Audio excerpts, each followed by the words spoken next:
Buenas tardes, jóvenes. Entonces, con la clase pendiente que teníamos, pues miremos, ¿verdad? Es lo siguiente, más que todo lo que toca es geometría y demás conceptos. Entonces, miremos, aquí en el libro pues es la unidad 5, ¿verdad? Dice nociones básicas de geometría.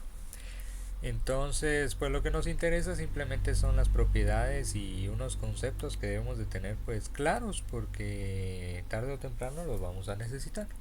No es de que los vayamos a aplicar siempre, pero es fundamental que lo tengan, puesto que en nuestra área sí hay bastante geometría.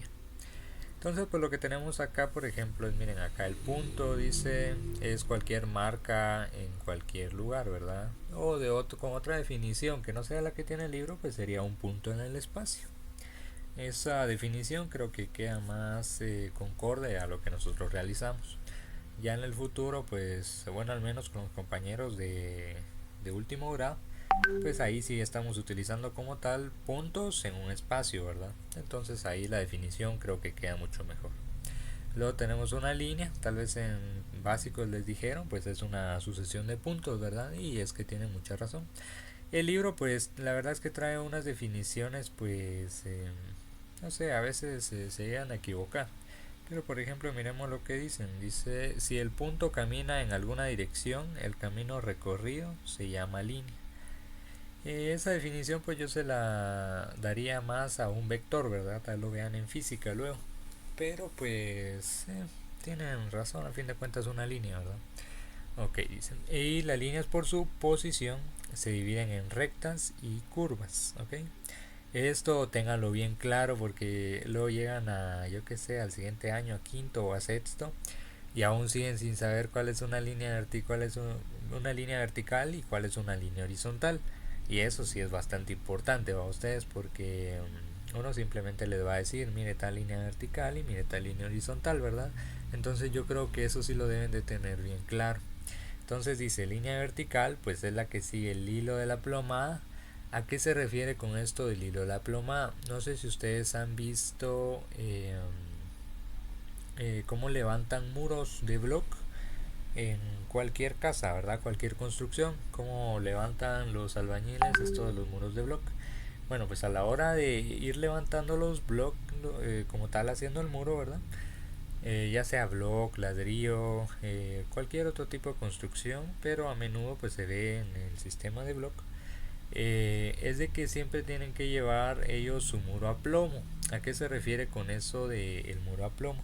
Que pues el muro esté verticalmente a 90 grados exactamente de donde fue levantado, ¿verdad? De la superficie.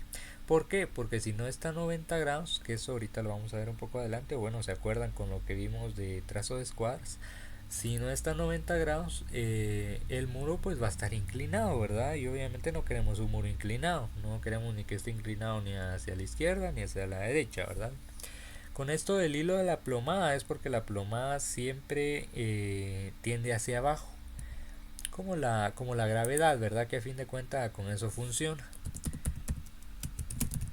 Entonces, si quieren, busquemos por si alguno tal vez no sabe cuál es el instrumento de la plomada, ¿verdad? Porque yo sé que más de alguno no va a estar para nada relacionado con esto. Vamos a ver, sería esto de acá. Ahorita vamos a ver. Sí, porque eso siempre sucede, ¿verdad? Ustedes hay, no todos, hay quienes se meten a la carrera porque ya estaban en algo, bueno, trabajando o habían estado en algo relacionado a la construcción. Y luego hay quienes simplemente no han tocado ni visto nada en su vida y pues se meten a la carrera, ¿verdad? Y pues no tiene nada de malo. Así comencé yo, pero no hay ningún problema, ¿verdad? O sea, se entiende de que hay cosas de que no se van a conocer. Entonces, mire, pues la plomada como tal, pues existen diversas formas y todo, ¿verdad? Pero lo que es de que simplemente nos indica de si nuestro muro está como tal verticalmente o está algo inclinado, ¿verdad? Entonces, bueno, por ejemplo aquí en esta imagen creo que no lo indica bien.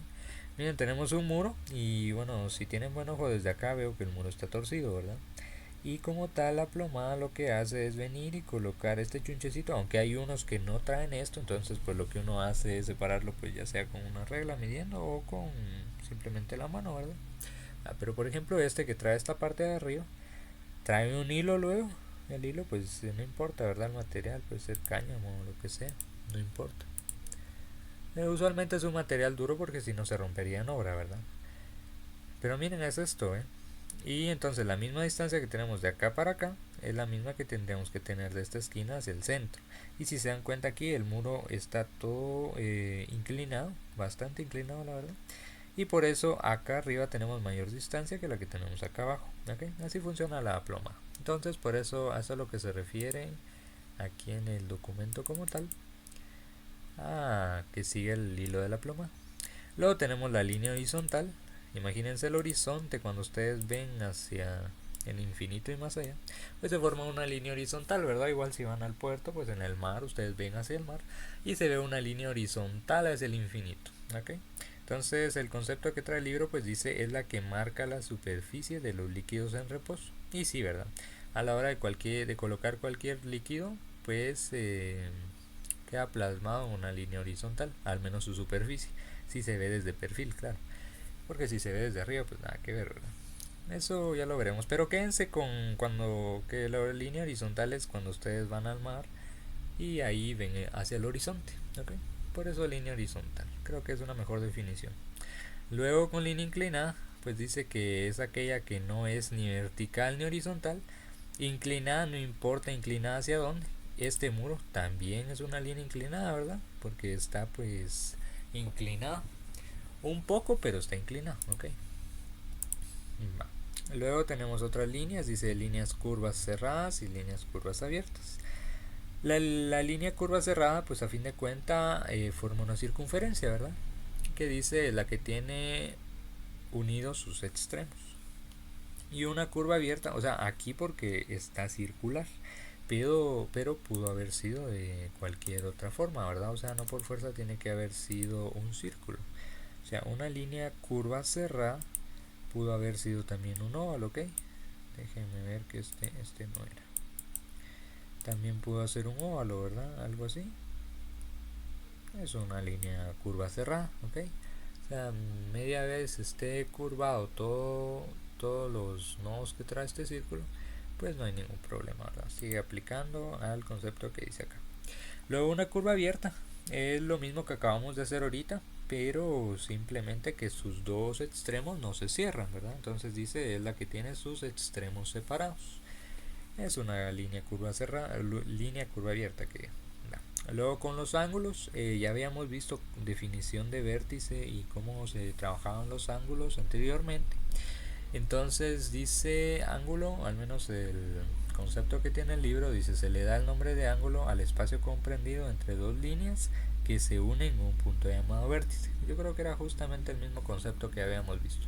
Y dice los ángulos por su abertura se clasifican en esto, pues tal vez lo lleguen a ver en matemática, yo creo que sí, tienen su espacio clasificado para geometría, ¿verdad? Entonces dice un ángulo agudo es el que mide menos de 90 grados, o sea, las dos escuadras que ustedes tienen ángulos agudos, tanto el ángulo de 45 grados, el ángulo de 30 y el ángulo de 60 son ángulos agudos. ¿Por qué? Porque miden menos que 90 grados, ¿ok? Luego tenemos los ángulos complementarios, que bueno, ¿qué son estos, verdad? O sea, aquí pues tenemos justamente dividido esto, digamos que a la mitad, o al menos así se aprecia, pero no importaría si nosotros colocamos esto de acá para acá, por ejemplo. O sea, no importa media vez que dice que son los ángulos complementarios, que son dos ángulos que sumados dan 90 grados, o sea, un ángulo recto. Si por ejemplo tenemos esto acá y la línea horizontal y vertical siguen como están ahí, entonces lo que podemos hacer es, por ejemplo, de acá hasta acá, que mida, yo que sé, unos 65 ángulos, bueno, dejémoslo en 60, ¿verdad? 60 ángulos, y luego de acá para acá que mida otro ángulo. ¿Cuánto? 30. ¿Por qué? Porque 30 más 60 da 90 grados. Entonces estos dos ángulos se dice que son ángulos complementarios. ¿Por qué? Porque sumados dan 180. Luego tenemos acá ángulos suplementarios. Tomando la misma idea de acá arriba, es lo mismo, simplemente que cambia, ¿verdad? Que ahora sumados no son 90 grados, sino que van a ser 180 grados. Dos ángulos sumados me va a dar 180 grados. Por ejemplo, que aquí fuesen unos, ¿qué? Unos 60. De aquí que fuesen unos 120. Sumados me va a dar 180 grados. Entonces estos ángulos son suplementarios, ¿ok? Suplementarios 180 grados y ángulos complementarios 90 grados. Es lo que forman a la hora de sumarse estos ángulos, ¿ok? Luego tenemos el ángulo recto. Este ya lo hablamos anteriormente. Es el de las escuadras, ¿verdad? Es el ángulo que mide 90 grados y forma una perpendicular, una línea horizontal, y justamente a 90 grados una línea vertical. Esto de acá sería una perpendicularidad. Aquí se forma un ángulo de 90 grados. Y se le hace un cuadrito, ¿verdad? Esto tal lo van a ver en mate o ya lo vieron en básicos, pero es un cuadrito, indica de que hay 90 grados, o sea, es un ángulo recto. Luego tenemos otros conceptos por acá. Dice ángulo obtuso, es el que mide más de 90 grados, o sea, 91 grados ya es un ángulo obtuso, hasta el ángulo que ustedes quieran, ¿verdad? Es un ángulo obtuso. Hasta 180 sería, porque ya un ángulo de 180 como tal sería una línea horizontal, ¿verdad? Como la que teníamos acá. Esto ya sería un ángulo llano, eso lo van a ver luego. Eso no se utiliza acá en geometría para arquitectura, ¿verdad? Entonces por eso es de que no se agrega, pero eso ya sería un ángulo llano. Y luego si seguimos después de 180, pues otra vez volvemos a un ángulo obtuso, porque va a medir entre línea y línea más de 180 grados, pero del otro lado, ¿verdad? Del lado abajo, si quieren verlo así. Y luego si llegamos a 270 en adelante, ya sería otra vez un ángulo agudo. ¿Por qué? Porque mediría menos de 90 grados. ¿Okay? Luego tenemos más conceptos de geometría.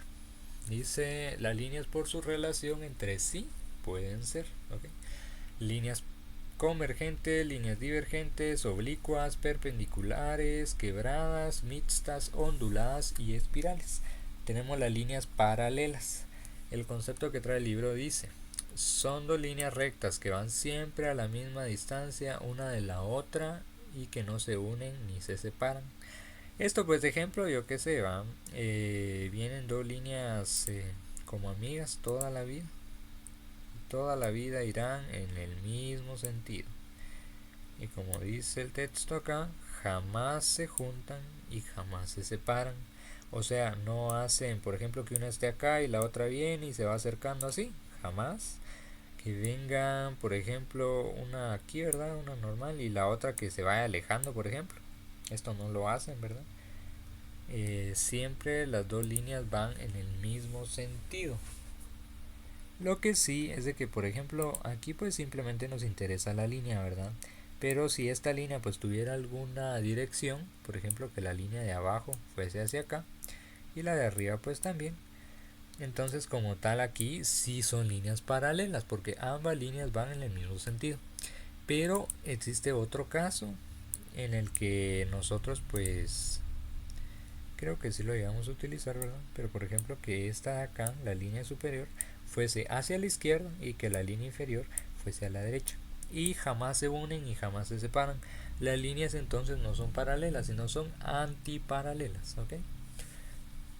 Simplemente si tuviesen una dirección, que la van a tener, pero todavía les falta bastante para llegar a eso, ¿ok? Pero por el momento simplemente líneas paralelas, dos líneas que van en el mismo sentido, jamás se unen y jamás se separan. Luego tenemos aquí las líneas convergentes. Dice, son dos líneas rectas que se unen a medida... Aquí dice, es que está mal el concepto, ¿verdad? Que se unen a medida que se alejan, está mal. Son dos líneas rectas que se unen a medida que se juntan, si quieren verlo así. O sea, lo que va a pasar a futuro, como tenemos aquí justamente las flechitas, ¿verdad? Es de que va a llegar a un punto en el que pues se van a cruzar. Van a llegar a formar una X, si quieren verlo así. O sea, mientras más se acercan, más se juntan. Y pues en un futuro van a formar una X. Esas son las líneas convergentes. Eso pues muy poco vamos a utilizar el concepto, ¿ok? Luego tenemos líneas divergentes. son las líneas que a medida que se alejan se separan. Aquí sí está bien el concepto. Entonces pues aquí sí está bien el gráfico como tal, ¿verdad? Eh, sí, yo creo que ahí es bastante entendible. Mientras las líneas van, digamos, hacia la izquierda, se van alejando, o sea que mientras más se alejan, más se separan, ¿verdad? O sea, esto, si quieren verlo así, tuviese esta dirección que va hacia allá y esta va hacia acá. Si es que le quisiéramos poner unas flechitas de hacia dónde se dirigen, ¿verdad? Luego tenemos líneas oblicuas. Eh, se utiliza poco, pero tal vez se debe utilizar el concepto como tal en volúmenes más adelante. Pero dice, son las líneas que al unirse o cortarse, o sea que pase una sobre otra, forman ángulos desiguales. Pero no forman cuatro ángulos desiguales, eso no se puede. Solo forman dos ángulos desiguales, o sea que el de acá y el de acá si son iguales. Esa es una propiedad que van a ver en mate tal vez. Ángulos opuestos son iguales. Y como tal, los otros dos ángulos, de acá para acá y de acá para acá, los dos azules son iguales y los dos verdes son iguales. Entonces dice que forma ángulos desiguales porque los verdes y los azules sí son diferentes. ¿Okay? Esos son las líneas oblicuas. Las líneas pues pueden estar más inclinadas, ¿verdad? Aquí pues están eh, normal, digamos, están un poco inclinadas, pero puede llegar a un extremo, ¿verdad? De que una esté aquí, por ejemplo, y la otra esté casi que así, ¿verdad? Entonces aquí tenemos un ángulo muy pequeño y de este lado también tenemos un ángulo muy pequeño que es el mismo. Y luego, pues acá del otro lado tenemos un ángulo bastante amplio, acá y acá. Tenemos un ángulo bastante amplio, pero ambos ángulos azules son iguales, ¿ok? Luego como tal, seguimos, ¿verdad? Tenemos las líneas perpendiculares, esto sí lo vamos a utilizar bastante y tenganlo claro, ¿ok? Es justamente lo que les mencionaba arriba, ¿verdad? Dice, líneas perpendiculares son las líneas que al unirse, o sea, al unirse podría ser una escuadra, ¿verdad? Al unirse una línea horizontal o una línea vertical, al unirse, esto sería al unirse, y o cortarse, dice. Entonces al cortarse sí es lo que tienen acá. Tenemos una línea vertical y una línea horizontal. Entonces aquí se cortan, o sea, de que pasa al otro lado de la línea, si quieren verlo así. Que es justamente lo que tenemos ahí en el libro, ¿okay? Que dice, o cortarse en un punto forman ángulos iguales. Recuerden, las líneas oblicuas forman ángulos desiguales y las líneas perpendiculares forman ángulos iguales, que digan. Eh, ¿Qué ángulos iguales? Pues es lo del plano cartesiano que yo sé que ya han trabajado, ¿verdad? O los mismos ángulos que vimos en clase anterior. Como tal tenemos esto acá y estoy dibujando rectángulos porque les acabo de mencionar que así se representan los ángulos rectos, ¿verdad? Entonces aquí tenemos un ángulo recto, otro recto, otro recto y otro recto. ¿Cuánto mide un ángulo recto? 90 grados. Entonces tenemos 90, 90, 90 y 90, 360 grados, justamente lo que tiene una circunferencia en cuanto a grados, ¿verdad? O una vuelta completa, que es justamente lo que estamos viendo acá. Si nosotros vamos desde este punto y damos la vuelta hacia el otro punto, 360 grados. Entonces aquí pues eso es lo que son las líneas perpendiculares, ténganlo bien claro, ese concepto sí se utiliza bastante. Luego una línea ondulada, pues lo van a ver poco, tal vez solo como algunos de estos conceptos pues a eso les van a quedar como nociones de cultura, ¿verdad? Porque claro, hay que saberlo, no es de que todo lo vayan a aplicar siempre. Línea ondulada, dice, es la que se compone de varias curvas en diferentes sentidos. ¿A qué se refiere? Bueno, curva yo creo que está muy claro. Con los sentidos, ¿a qué se refiere? Pues simplemente tenemos, por ejemplo, acá una línea curva hacia arriba, una línea curva hacia abajo, una línea curva hacia arriba y demás. No sé si lo lleguen a ver en mate, pero al menos esto de acá, el primer tramo, esto hacia acá, se le llama bueno, se dice que es cóncava hacia arriba, ¿verdad? Que es lo que les digo, una curva hacia arriba. Entonces tendría concavidad hacia arriba. Luego acá tendría concavidad hacia abajo y concavidad hacia arriba. No sé si lo vean en mate, pero pues matemáticamente ese es el término correcto, ¿okay? Luego tenemos la línea quebrada, pues podría ser a lo que le llamamos comúnmente línea en zigzag. Ok, entonces dice línea quebrada es la que está compuesta de varias rectas en diferentes direcciones. Pero digamos que el patrón se repite, ¿verdad? Aunque una línea quebrada también puede ser, aunque no se repita el patrón. Por ejemplo, aquí si vemos todo es igual, ¿verdad? Pero si no se repite el patrón, a lo que me refiero, es de que, por ejemplo, iría, yo que sé, una curva así, otra más grande, otra acá, otra pequeña, otra acá, otra muy grande, otra hasta arriba y así seguiría, ¿verdad? Entonces esto sería una línea quebrada igualmente, simplemente de que el sentido aquí no se repite. ¿Okay? Eh, Luego tenemos la línea espiral, que comúnmente es la que se forma en los caracoles, ¿verdad? En el caparazón de los caracoles hay una línea espiral. Entonces dice es la curva abierta, porque no cierra, ¿verdad? Que se desenvuelve alrededor de un punto, alejándose de este cada vez más. Es justamente lo que miramos acá, ¿verdad? Si se media vez se aleja un poco más del centro, que sería este, la línea se extiende más y se aleja más del centro, ¿ok? Ya como tal toda la curva, ¿verdad? Sí. Okay. Entonces lo dice el círculo, yo creo que eso lo tienen bien claro. Es una superficie plana limitada por la circunferencia, ¿okay? Ahí se recuerdan de que círculo es la figura que se forma dentro de la circunferencia, mientras que la circunferencia es la que delimita a un círculo. Y dice los dos tipos de círculos que más se utilizan en el dibujo técnico son esto, pues tal vez se utiliza más en dibujo técnico mecánico. Lo vamos a llegar a ver, sí, espero que sí. Pero como tal en nuestra área se utiliza poco, ¿okay? Pero como una propiedad pues sirve tener el conocimiento. Tenemos círculos concéntricos, dice, son los que tienen el mismo centro y diferente radio. Espero se recuerden sobre qué radio, si no pues lo menciono un poquito más adelante. Pero pues aquí está el centro, ¿verdad? Y radio es la distancia del centro hacia cualquier punto de la circunferencia. Entonces dice que ambos círculos están en el mismo centro pero tienen diferentes radios. ¿Por qué? Porque el círculo de afuera, si quieren verlo así, el exterior, es más grande que el pequeño. ¿Por qué? Porque tienen diferentes radios, ¿ok? Y esos son los círculos concéntricos, o sea que comparten centro.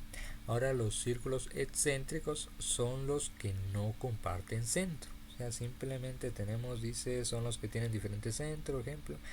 Lo que sí es de que al menos si van en la misma línea horizontal o línea vertical. O sea, por ejemplo, pudo haber estado ahí, ¿dónde está? O pudo haber estado por acá. Vamos a ver. ¿Dónde me queda, verdad, ustedes? Pudo haber estado por acá. Ahora sí. Vamos a ver. Ahí está. Pudo haber estado en la misma horizontal o en la misma línea vertical. Y como tal los círculos son excéntricos porque no comparten el mismo centro, pero digamos que sí está uno dentro de otro, ¿verdad? Este término pues se va a utilizar poco, la verdad, pero como les digo, lo que necesitamos de esto es de que tengan los conceptos. Luego dice triángulos.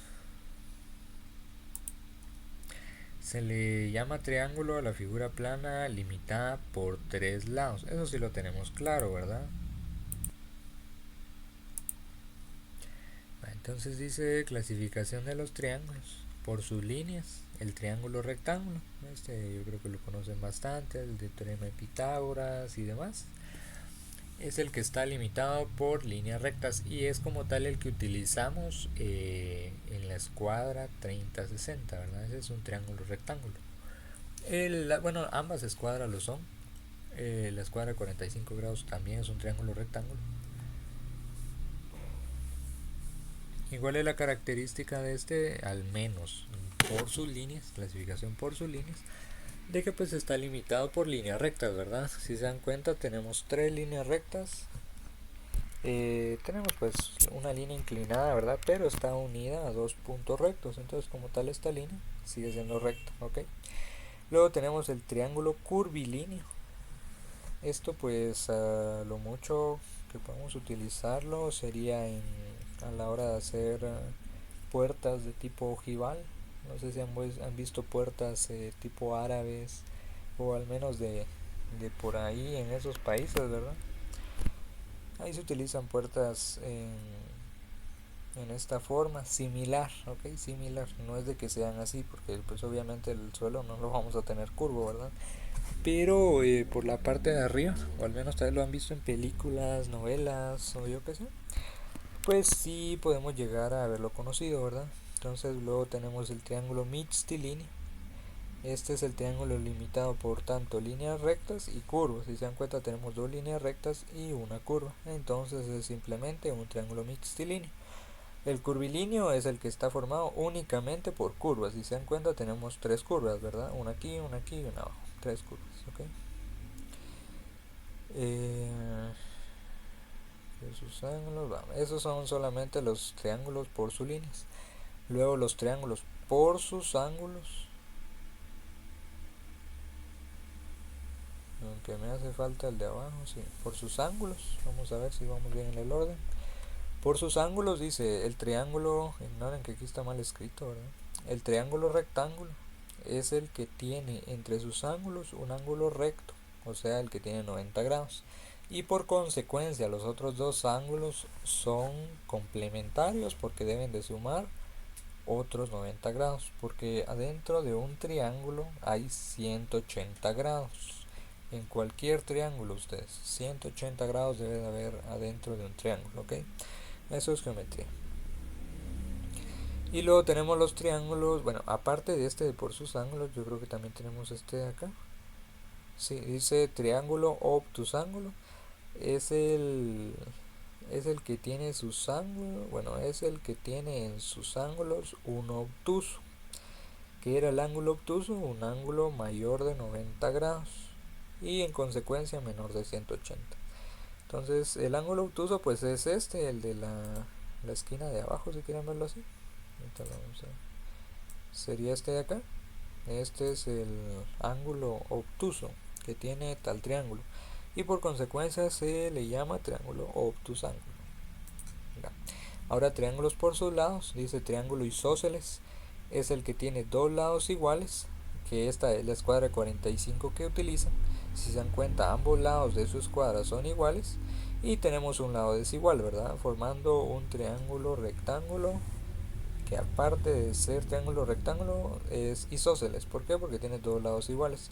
No por fuerza tiene que ser así, sino que como solamente la condición es de que dos lados sean iguales, no los ángulos, otro triángulo isósceles pues puede ser de que ambos lados de acá arriba sean iguales, sean altos si quieren verlo así, tengan la misma distancia y el de abajo pues sea corto, ¿verdad? El triángulo normal que tal vez se utilizan siempre es un triángulo isósceles, dos lados iguales y uno desigual. Sí, yo creo que es el que utilizan comúnmente en su mayoría, ¿verdad? Luego tenemos el triángulo escaleno y por sus lados dice es el que tiene todos sus lados y ángulos desiguales. O sea, ni esto mide lo de esto, ni esto mide lo de esto. Y por consecuencia, ni este ángulo es igual a este, ni este es igual a este. ¿Ok? El triángulo escaleno es todo desigual, no tiene nada igual, ¿ok? Ese es el triángulo escaleno. Y luego tenemos el triángulo equilátero. A veces cuando uno pide o solicita que realicen un triángulo isósceles, realizan un triángulo equilátero. O cuando uno pide un triángulo equilátero, realizan un triángulo isósceles, ¿ok? Ahí hay que tener bastante cuidado para no confundirse, ¿verdad? Pero ¿qué es el triángulo equilátero? Pues es aquel que tiene tanto sus tres ángulos como sus tres lados iguales, ¿ok? Entonces, ¿cuáles serían las propiedades de un triángulo equilátero? Si los tres ángulos son iguales, entonces tenemos de que, como les mencioné antes, un triángulo debe de tener 180 grados en su interior, ¿ok? Para hacer un triángulo, 180 grados. Esto lo pueden comprobar siempre, ¿verdad? Siempre forman 180 grados en su interior. Y como ambos, los tres ángulos son iguales, por consecuencia, entonces deberíamos de dividirlo dentro de 3, ¿verdad? Y entonces, ¿cuánto va a medir cada ángulo que tenemos acá? Pues haciendo el resultado de esta operación, que pues serían 60 grados, ¿verdad? Entonces en un triángulo equilátero ya se sabe que sus tres ángulos son de 60 grados. Y por consecuencia los tres lados son iguales, ¿verdad? Solo que ahí pues la medida sí puede variar, no hay ningún problema. Ahora en los ángulos pues siempre van a ser los mismos, media vez sea un triángulo equilátero. Luego dice cuadriláteros, pues tenemos aquí los más comunes, ¿verdad? Tenemos como tal el cuadrado. ¿Quién no sabe qué es un cuadrado? Todo el mundo lo ha utilizado alguna vez. Un rectángulo es diferente de un cuadrado, ¿ok? Son cosas diferentes. Un rectángulo tiene ancho y alto, si quieren verlo así, diferente. En cambio en el cuadrado, tanto el ancho como el alto son iguales. El rombo lo podemos expresar como un cuadrado inclinado, o sea, es un cuadrado, pero hagan de cuenta de que lo deformaron, ¿verdad? Pongamos que esto es una casita y le pegaron por acá. Con una de estas bolas de demolición le pegaron por acá y quedó así, la casa torcida. Entonces eso es un rombo, ¿ok? Luego con el romboide, pues es la misma idea que con el rombo, solo que el romboide aplica para rectángulos, ¿ok? En el rombo se supone que igual sus lados son iguales, mientras que en el romboide no, la altura y el ancho son desiguales. Luego tenemos el trapecio, tenemos una base inferior y una base superior, o una base mayor y una base menor. Y pues la altura, ¿verdad? Que se representa más o menos por acá, o en medio si quieren directamente. Pero un trapecio surge de la idea de tener una pirámide, ¿ok? Por ejemplo, vamos a ver si nos sale por acá. Surge de la idea de tener una pirámide, ¿ok? Entonces sería justamente esto, una pirámide, ¿verdad? O un triángulo isósceles. Y este trapecio que tenemos acá justamente igual es un trapecio isósceles. ¿Por qué? Porque el lado izquierdo como el derecho son iguales. ¿Y de dónde surge el trapecio isósceles? De tener un triángulo isósceles, ¿verdad? Aquí tenemos un triángulo con dos lados iguales y uno diferente. O sea, el de abajo es diferente de los de arriba. Entonces el trapecio surge al cortar el triángulo en cualquier lugar de su altura, ¿verdad? Entonces, por ejemplo, aquí lo cortaron acá y surge el trapecio, ¿ok? Y el trapezoide, pues este sí, no tiene condición alguna. Como tal, esto ya es una figura irregular y dudo que lo utilicemos, pero pues el trapezoide ya no tiene ni lados ni ángulos iguales, ¿ok? Lo que sí en los cuadriláteros es de que miremos cuántos ángulos se forman al interior. Por ejemplo, en el cuadrado, ¿verdad? Que es la figura más básica de los cuadriláteros. Acá se forma como tal un ángulo recto. Acá se forma otro ángulo recto. Déjenme me pongo un ángulo recto. Luego acá otro ángulo recto y aquí otro ángulo recto. ¿Cuánto mide cada ángulo recto? 90 grados. Entonces 90 por 4, 360 grados. Dentro de cada triángulo, como habíamos visto antes, se forman 180 grados. Pero ahora en los cuadriláteros, dentro de cada cuadrilátero, se tienen que formar 360 grados. O sea, el doble, ¿verdad? ¿Y por qué? Porque los triángulos a fin de cuentas surgen de un cuadrilátero. Por ejemplo, si yo divido este a la mitad, se forman dos triángulos. Si yo divido este a la mitad, se forman dos triángulos. Si yo divido este a la mitad, se forman dos triángulos y así sucesivamente con todos los demás, ¿verdad? ¿Ok? Siempre se forman dos triángulos. Por eso es de que uno mide 180 y el otro 360 grados, porque uno es la mitad del otro. Eso con los cuadriláteros. Luego simplemente necesito que tengamos estas propiedades de los círculos para que cuando se las mencione pues las tengan claras y no anden ahí perdidos como de ¿y esto qué es, verdad? Aunque según yo ya lo deberían de tener claro desde los básicos, ¿verdad? Pero como siempre existen casos por ahí, entonces uno nunca está seguro, ¿verdad? Entonces por eso volver a repetir esto. Entonces miremos aquí propiedades de los círculos, ¿ok? Tenemos como tal el radio, que era lo que les mencionaba, que es la distancia que tenemos desde el centro del círculo o de la circunferencia hacia cualquier punto de esta misma. ¿Cuánto mide de acá para acá? Eso es el radio. ¿Cuánto mide de acá para acá? Es el radio. ¿Cuánto mide de acá para acá? Es el radio. ¿Y cuánto mide de acá para acá? Es el radio. ¿Ok? Eso es el radio. Luego un arco, pues simplemente es una sección, ¿verdad ustedes? Si nosotros cortáramos esto en cierto ángulo, déjenme que ahí se fue mal. O la idea clara sería de al formar una porción de pizza, ¿verdad? Una pizza es una circunferencia o un círculo.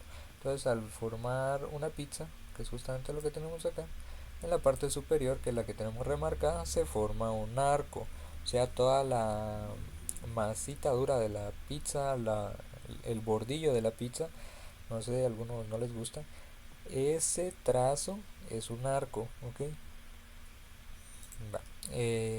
Luego tenemos acá la tangente, que es la tangente.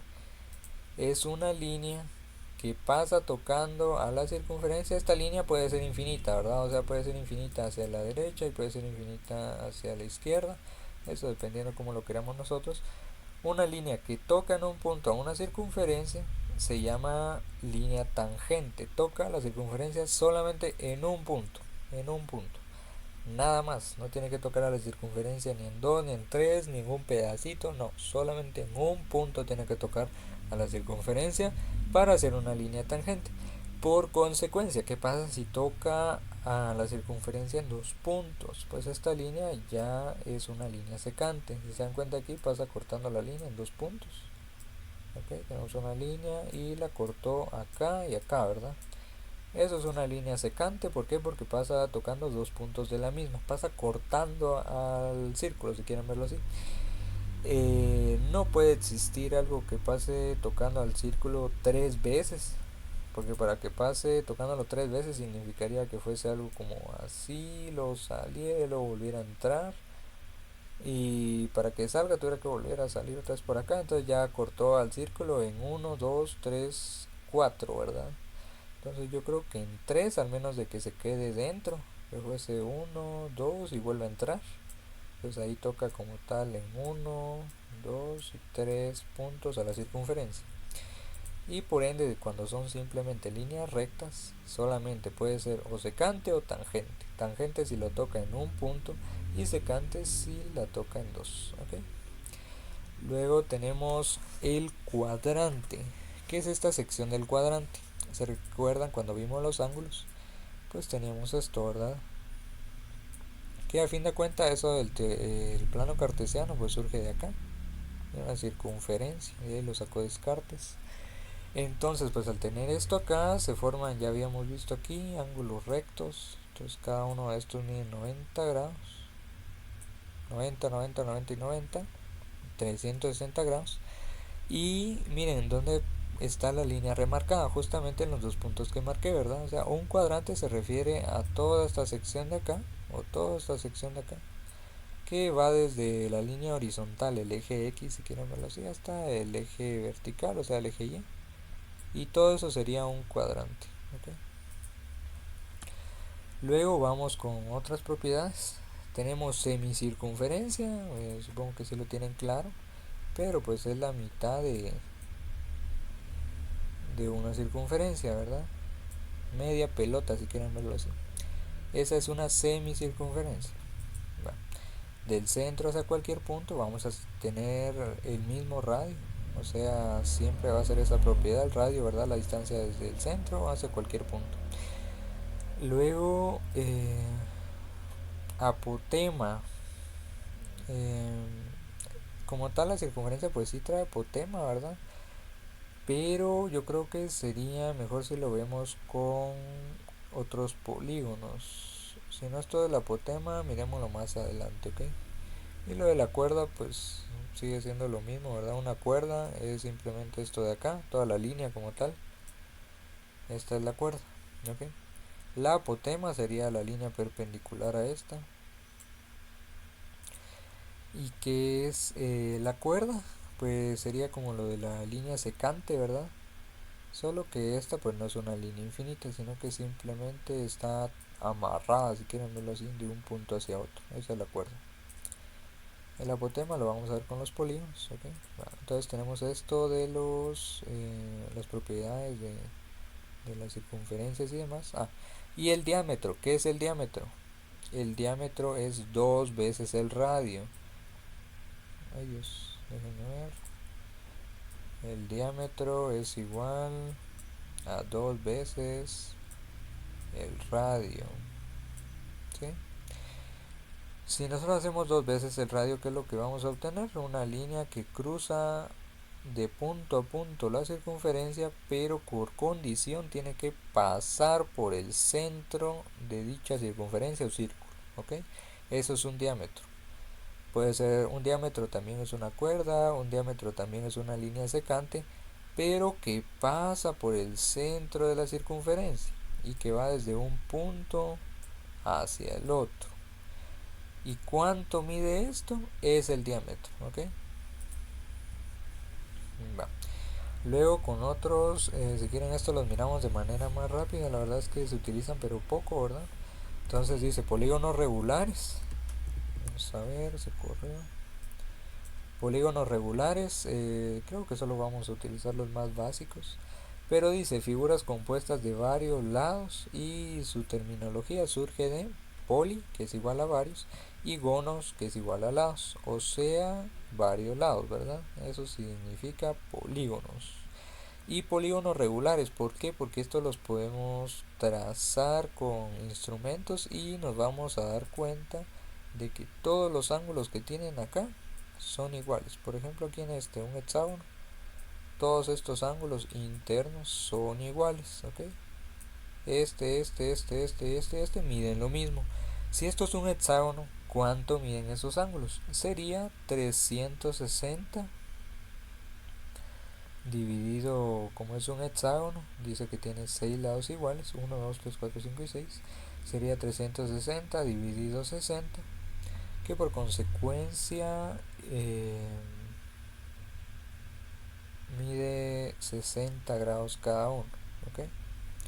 Aquí mide 60, 60, 60, 60, 60 y 60. Y así con los demás polígonos es como podemos sacar cuántos ángulos o cuántos grados tenemos en cada sección, ¿ok? Por ejemplo, aquí el pentágono tiene 5 lados, por ende tiene 5 ángulos, ¿verdad? 1, 2, 3, 4 y 5. ¿Cuánto mide cada ángulo?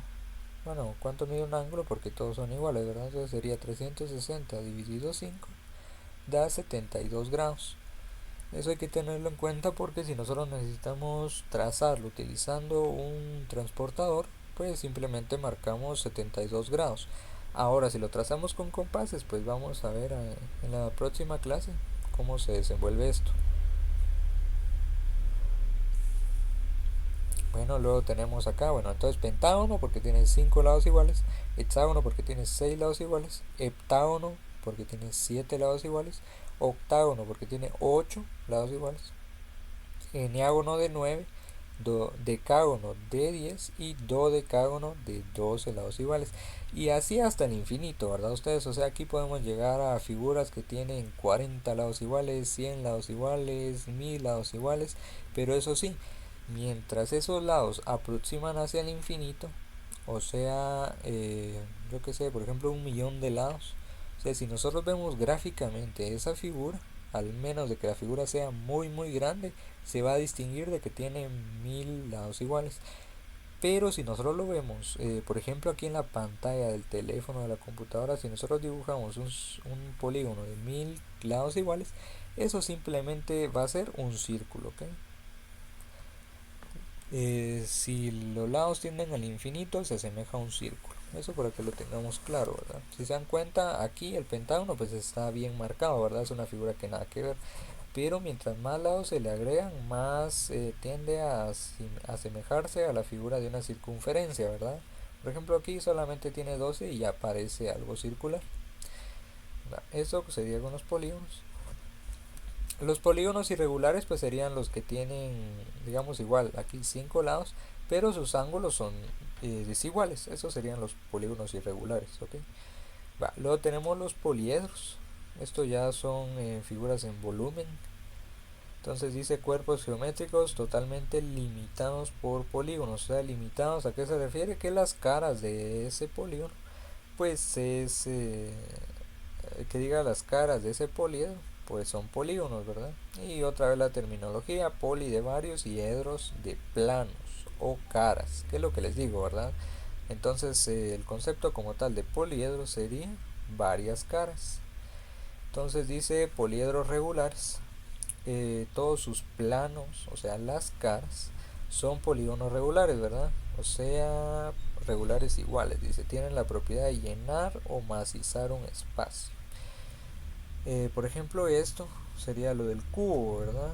O sea, tenemos 6 caras, no sé si lo han visto en un cubo. En un cubo tenemos 6 caras. O imagínense un dado de juegos de mesa, tiene 6 números, ¿verdad? Entonces, por eso es de que tenemos 6 caras. Tienen un número diferente en cada cara.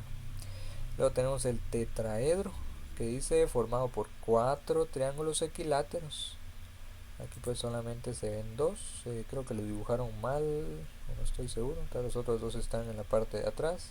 Entonces por ejemplo aquí tenemos un triángulo equilátero, o sea todos los lados son iguales, aquí tenemos otro, y del otro lado en la parte de atrás, aquí tenemos el tercero, y en esta parte de acá tenemos el cuarto. Entonces 4 triángulos equiláteros, 4 vértices. ¿Qué son los vértices? Son los puntos en donde se unen dos líneas, ¿verdad? Entonces para vértices podemos marcar de que tenemos acá un punto, un vértice, segundo punto, tercer punto, cuarto punto. En todos estos puntos se marcan, o sea, se unen líneas, entonces son vértices. Y tenemos 1, 2, 3 y 4. Fíjense que aquí yo digo que se confundieron porque si en realidad tiene 4 triángulos equiláteros, 1, 2, 3 y 4, en la parte de atrás del otro lado debe de haber otro punto, o sea, otro vértice. Entonces tendría 5 vértices, no 4. Ok, luego dice 6 aristas. ¿Qué son las aristas? Las líneas que delimitan a la figura, las líneas que unen como tal dichas caras, ¿verdad? O que encierran esas caras. ¿Qué son las aristas? Pues todas estas líneas. De acá para acá tenemos una línea, segunda línea, tercera línea, cuarta línea, quinta línea, y del otro lado de atrás tendríamos una sexta, que entonces aquí sí estamos bien con 6 aristas.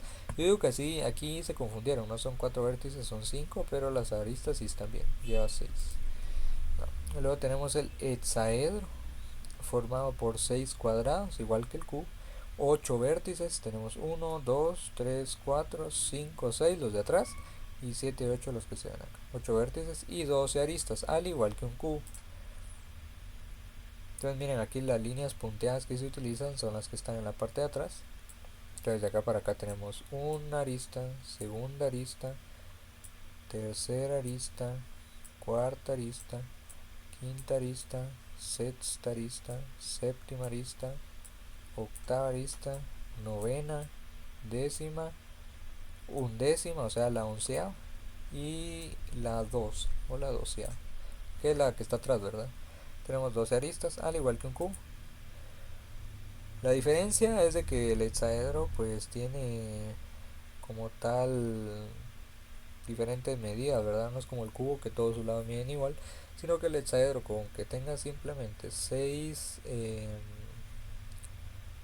caras ya está, ¿ok? Ya es un hexaedro. Lo del octaedro, pues que está formado de 8 figuras iguales. En este caso pues tiene 4 triángulos arriba, 1, 2, 3 y 4. Y en la parte de abajo tiene otros 4. Entonces 4 y 4, 8. 8 triángulos equiláteros, 6 vértices y 12 aristas, dice.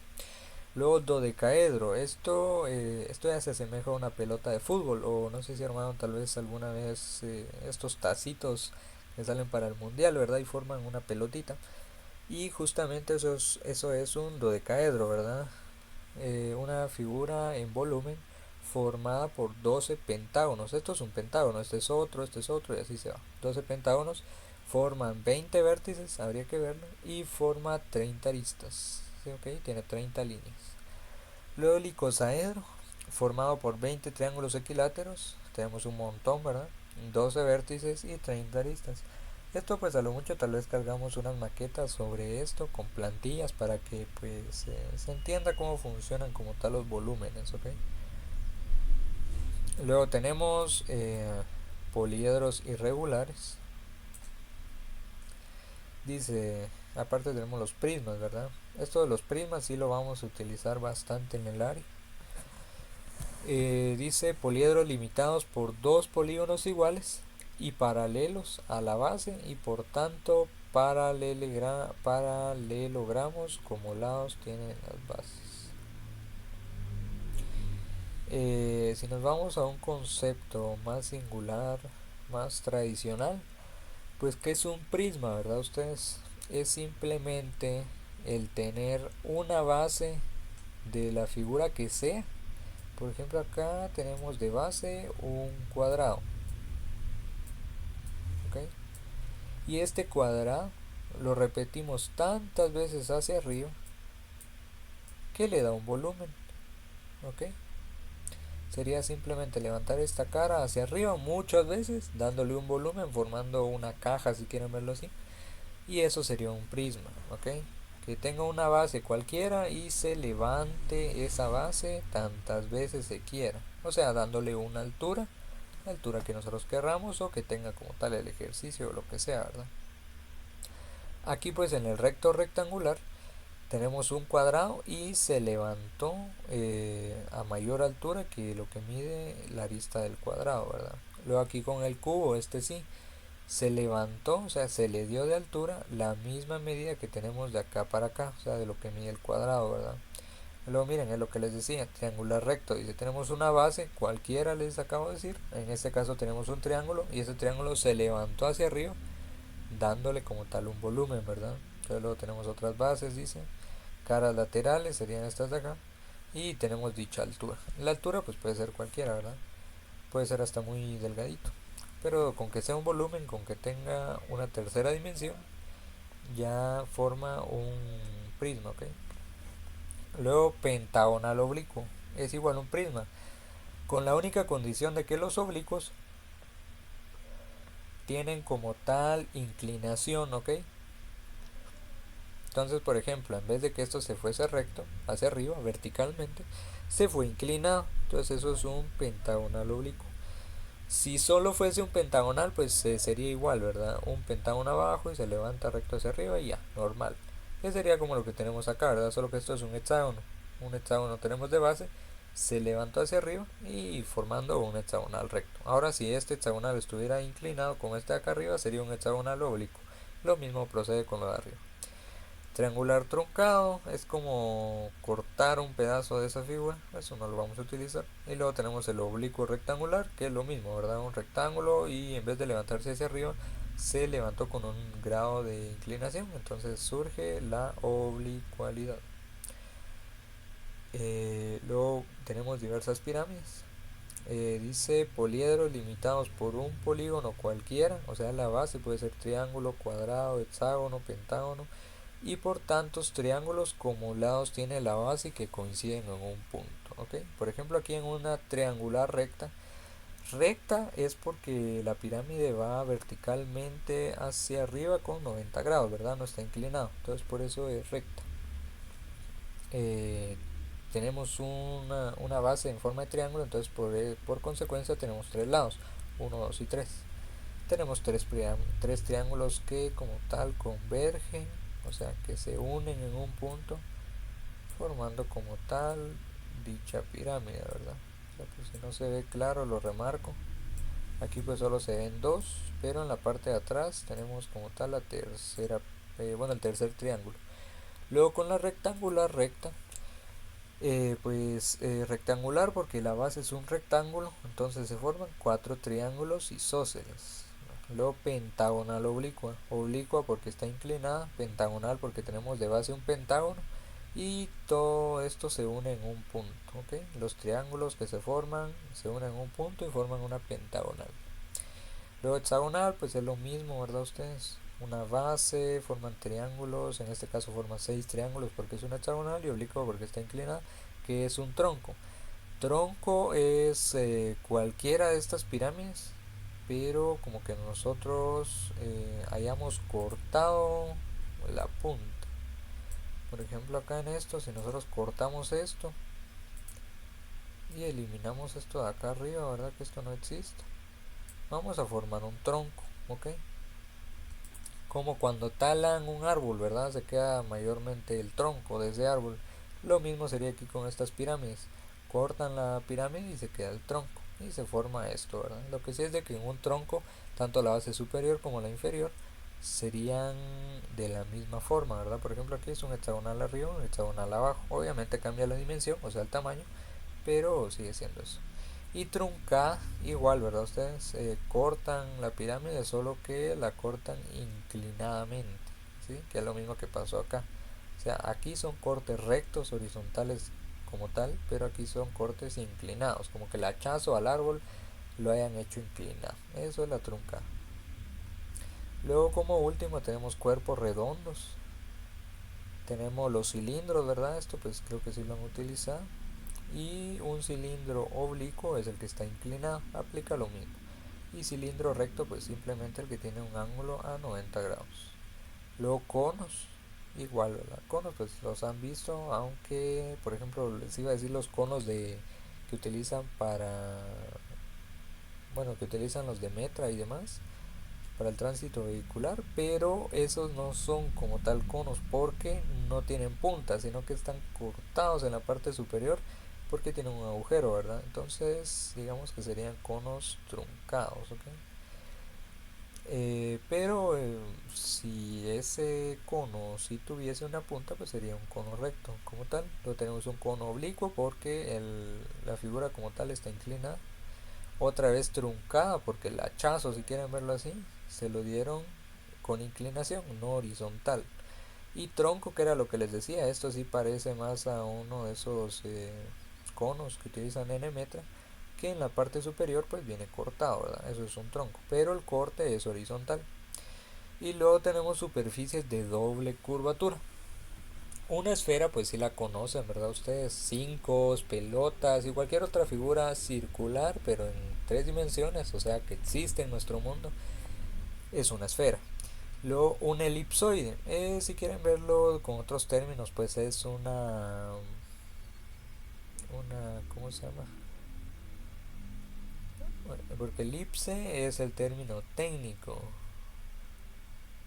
Es como tal, miren que se me fue el nombre de la lengua, ¿verdad? Ustedes, pero es un círculo en dos dimensiones, pero lo estiramos, ¿ok? O sea, es más ancho que alto, o más alto que ancho. Eso es una elipse, ¿ok? Luego tenemos el paraboloide y el hiperboloide. Esto pues no lo vamos a utilizar, ¿verdad? Son figuras en tres dimensiones. Por ejemplo, el paraboloide surge de las parábolas. Luego lo van a ver en mate. X al cuadrado, ¿y se acuerdan? De ahí sale el paraboloide, X al cuadrado. Esta función la pasan a tres dimensiones y forma esto, que es el paraboloide. Y el hiperboloide surge de las funciones hiperbólicas. No sé si sus calculadoras tengan como tal esa función, pero sería aparecería como, por ejemplo, con seno, CNH. Entonces esto sería un seno hiperboloide, un coseno hiperboloide, una tangente hiperboloide, una cotangente hiperboloide y demás, ¿verdad? Media vez tengo una h al final, eso es lo que significa. Y todas esas ecuaciones, todas esas funciones forman como tal esto, ¿verdad? Un hiperboloide, que sería en tres dimensiones. Pueden imaginarse un plato de comida, ¿verdad? Esa figura sería, eso es un hiperboloide. Pero eso no se preocupen que no lo vamos a utilizar acá, ¿verdad? Pero por si le llega a servir en mate, pues eso es. Luego tenemos superficies alaviadas. Esto pues es un paraboloide hiperbólico. Esto, graficarlo matemáticamente es una maravilla, ustedes. Pero ¿qué es lo que es? Bueno, ¿cómo se grafica esta función? Si quieren verlo así, imagínense acá tenemos la inclinación que tiene un cable de luz colgando en dos postes. Aquí tenemos un poste y aquí tenemos otro poste. Si tenemos un cable en medio de luz que está colgando, se forma una de las funciones que les mencioné antes, una función hiperbólica. Y el paraboloide hiperbólico es como tal esta función en tres dimensiones, o sea que de acá, eh, imagínense que yo estoy aquí al frente, ¿verdad? Acá. Y ahora hacemos esa misma curva que tenemos acá, pero hacia atrás. No sé si me logro explicar bien, pero ahora nos vamos a ir hacia atrás. Y al hacer esa misma curva del otro lado, pues en tres dimensiones se grafica esto. Pero igual como les digo, eso no se preocupen, no lo vamos a utilizar. Y el hiperboloide igual se forma con las mismas funciones hiperbólicas, ¿verdad? Pero esto pues ya podríamos definirlo como una copa, por ejemplo. Hay copas que tienen este estilo, ¿verdad? Más las que son como tal para licores, las pequeñitas. Yo creo que se asemejan más a esta función, ¿verdad? Pero es un hiperboloide, porque ya son en tres dimensiones, pero igual eso no se preocupen, ¿verdad? No lo vamos a utilizar. Entonces, pues eso sería como tal la clase que se debía, ¿verdad? Ustedes. Más que todo eran propiedades de geometría, ¿ok? Entonces, pasen feliz tarde y nos vemos en la siguiente clase.